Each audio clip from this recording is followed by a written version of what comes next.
Hey everyone, today we're going to take a look at this 2021 Toyota Corolla. The Corolla was all new for 2020. There's also a hatchback body style that was technically introduced as an all-new model for 2019, but either of those vehicles is part of the new generation of Corolla. As far as compact sedans go, the American automakers have discontinued their offerings over the past few years.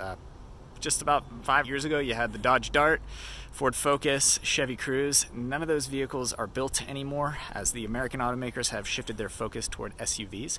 So with the exception of the Volkswagen Jetta, your options when it comes to compact sedans are mostly limited to Asian automakers. Honda Civic and the Corolla here have long been the top two selling vehicles in the segment. The Nissan Sentra is generally the third place finisher in terms of sales. Other strong offerings include the Mazda 3, which is a more premium option, the Subaru Impreza, which is obviously attractive for the inclusion of standard all-wheel drive, and then you've got the Hyundai Elantra, which gets a bold new restyle for 2021, and the Kia Forte, which is, I guess, just kind of another option. For the most part, those vehicles make up the bulk of this segment, and here we'll take a look at the Corolla to hopefully give you a better understanding of why it's one of the leaders in this segment. I've always really liked the styling of the new Corolla. I think it manages to be pretty sharp and kind of sophisticated. Up front, it's got a pretty big trapezoidal-shaped lower grille. That may not be for everyone, but I really don't mind it. It's flanked on either side by these LED lights. And then above, you can see the headlights. A pretty dramatic design, actually. So this is all headlight. And they almost come together at the grille here. This is just a black trim piece that kind of serves to connect them visually. Moving over to the side, these are 18-inch wheels. This is an XSE model. It doesn't get any performance upgrades, but it does wear sportier styling. So these are 18-inch wheels wrapped in really low-profile Yokohama, what are they? Yokohama Avid GT all-season tires. So I think the wheel tire combo on this thing looks pretty good. You've got gray side skirts going down here.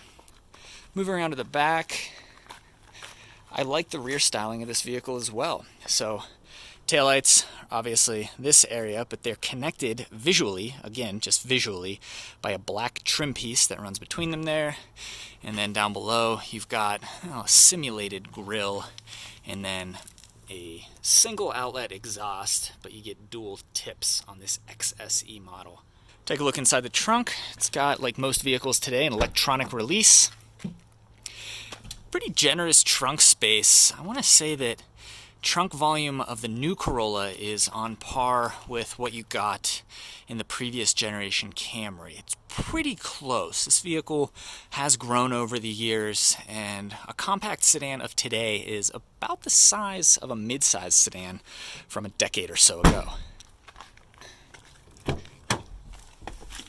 Pretty basic interior. Don't expect anything too revolutionary from the Corolla. It's gotten by for years now on just offering consistent conservative styling. So this one, being that it's an XSE model, comes, this is an option. It has blue stitching across the dashboard. I like that. That also extends onto the door panels here. Speaking of the dash, it's soft touch and it's been baking in the sun, so it's very hot right now. Door panels are also soft touch. As with any Toyota product, you can expect quality, reliable design, and you definitely get that inside this thing. This is hard plastic right here. Don't mind it too much. Over here, this is wrapped in this simulated leather. It's kind of like a vinyl. It doesn't feel too bad. But the dashboard here, and all the way over to here is wrapped in said simulated leather. Hard plastic there, push button start. You get that in every new vehicle today. So here's a look at the window sticker. As equipped, you can see that this one cost just over $29,000, and it's a 2021 Corolla. It's an XSE model. The color is Blueprint, which is kind of a cool name, and it's actually built in Japan. Fuel economy is pretty good. This is a basic gas model. There is a hybrid that gets like close to 50 miles per gallon combined, but the gas model here has a 2-liter 4-cylinder engine, pretty simple, and it's rated at 31 mpg city, 38 highway, and 34 combined.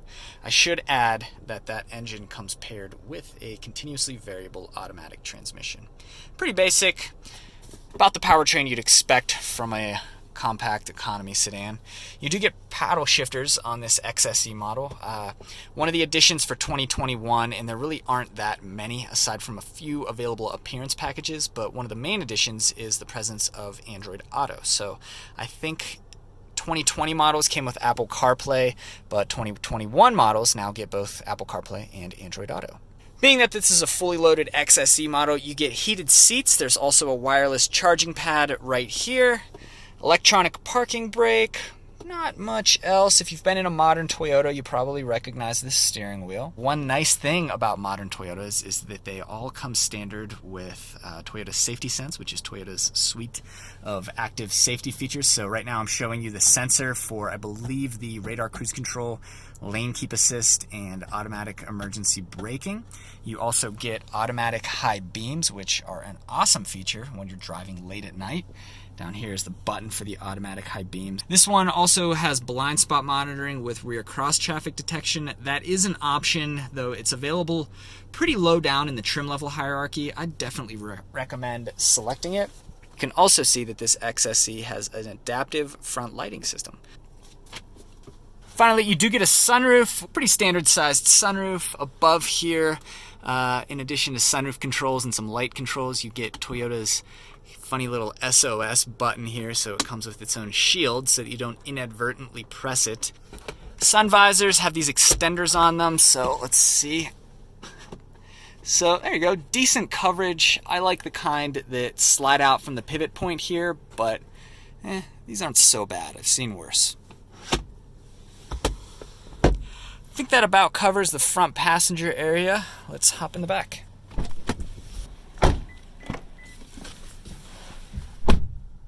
Okay, in the back seat of the Corolla, I am sitting behind myself, and you can see space, about what you'd expect out of a compact sedan. Not too bad. If you had to transport 2 additional people in this vehicle, it wouldn't be too uncomfortable back here. Might get a little bit tight with 5. There is a bit of a hump in the floor back here. Not a whole lot else to see. The seating, as it is up front, is this simulated leather. Kind of sticky. Feels a little bit like vinyl. Probably is vinyl. And then you get these fabric inserts with the striping in them. Let's see. Hard plastic door panels back here, so you don't get the same nice soft touch material back here that you get up front. Grab handles, a light. Let's see. Center armrest with some cup holders in it. Yeah, pretty squishy armrest there. There you go. That's about it back here. Okay, I guess we'll take the Corolla for a little ride here. Backup camera, I must say, is pretty low quality. Toyota, I think it's safe to say, has the worst backup cameras in the entire automotive industry. This thing would have been rough back in 2008, and today, yeah, it's pretty obsolete. So there's not a whole lot to say about the driving dynamics of a compact sedan. This is a vehicle that you buy primarily for reliability, safety, and just basic point-to-point transportation. And it's fair to say that you get all 3 of those out of a Corolla.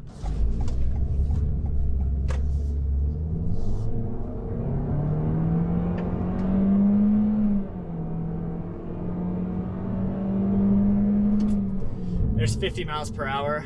I can't say I love the CVT. Toyota has resisted the urge to fit like the RAV4 with a CVT. That vehicle uses an 8-speed automatic, as does the Camry, as does the new Highlander, I think, as does the Avalon. So yeah, they put a CVT in their compact sedan, so what, I guess. So the Corolla is certainly competent. There's not a whole lot else to say about it. It has good safety features, good reliability, it's relatively comfortable. In this case, it comes with a full manufacturer's warranty, so you get 3 years, 36,000 miles of basic coverage, and what would that be, 5 years, 60,000 mile powertrain coverage.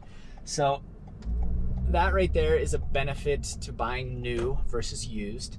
That said, Toyota already is known for pretty incredible reliability. So you can rest assured that if you buy a used Toyota, if it's a couple years old, that you're going to experience pretty good reliability. Not a lot of surprises from Toyota. And in most cases, that's a good thing. Compact sedan segment is definitely shrinking. At the beginning of this video, I mentioned that the American automakers are completely out when it comes to compact sedans. So in this segment, the Toyota Corolla and the Honda Civic sit at the top, as they have for many years. Just beneath that, you've got the Nissan Sentra, which was all new for 2020. Corolla's relatively new. The Civic has been out now since about 2016, so expect an all-new version of that to come out pretty soon. Subaru Impreza is great if you want all-wheel drive. Mazda 3 is great if you want all-wheel drive and a slightly premium experience. I've always been a big fan of the Mazda 3. Beyond that, you've got the Koreans. The Hyundai Elantra is all new for 2021. It's got a really sharp, angular new design. And then the Kia Forte has been out for a couple years now. As of right now, that vehicle is kind of forgettable, but Hyundai and Kia offer a great warranty, and they offer pretty good value and pretty decent feature content as well. The Volkswagen Jetta is kind of a quirkier offering, I guess. You can get it in a sporty GLI trim. Either way, some people still like Volkswagen, and they can be kind of fun. So the Jetta is another good option for somebody out there. So this segment definitely isn't what it used to be. It's for the most part been overtaken by compact SUVs as the hottest segment in America, but it's still got a place. There's still a pretty large demand for compact sedans, and there's still a great way to get from point A to point B without many surprises. And there you go. Thanks for watching.